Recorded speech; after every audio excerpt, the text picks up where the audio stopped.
సహోదరులారా, మీరు నన్ను పోలి నడుచుకొనుడి, మేము మీకు మాదిరి ఉన్న ప్రకారము మీరు నన్ను పోలి నడుచుకొనుడి. ఓ సేవకుడు సంఘానికి ఇలా చెప్పగలిగినటువంటి స్టామినా ఉండాలి. ఓ దైవజనుడు సంఘానికి అతిశయంగా ఉండాలి. పలానా చర్చికి వెళ్తున్నాం, మా పాస్టర్ గారు పలానా పాస్టర్ గారని పాస్టర్ గారి కోసం గర్వంగా చెప్పుకునేటువంటి సాక్ష్యము పాస్టర్ గారికి ఉండాలి. హల్లెలూయా. అలా జీవించాలి సేవకుడు. మీరు వెళ్తున్నారు, ఏ సంఘానికి వెళ్తున్నారు? పరిశుద్ధ ప్రార్థనా మందిరానికా?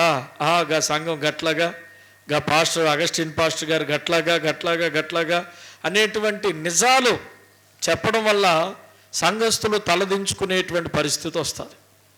దైవజనుడు ఎప్పుడు కూడా తన సంఘానికి వస్తున్న విశ్వాసకి తలదించుకునేటువంటి పరిస్థితి ఎప్పుడు తీసుకురాకూడదు. హల్లెలూయా.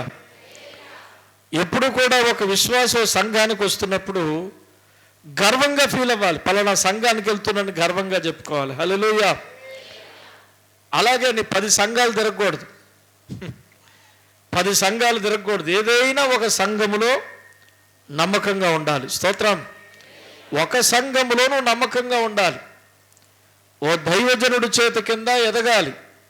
బోయాజు రూతుతో చెప్తున్నాడు, నా కుమారి రూతు, నువ్వు అక్కడికి ఇక్కడికి తిరగమాకు, ఈ పొలములోనే నమ్మకంగా స్థిరంగా ఉండంటున్నాడు.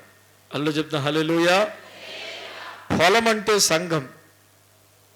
ఈ సంఘములో నువ్వు నమ్మకంగా ఉండు, నువ్వు స్థిరంగా ఉండు అని చెబుతున్నాడు. Praise the lord.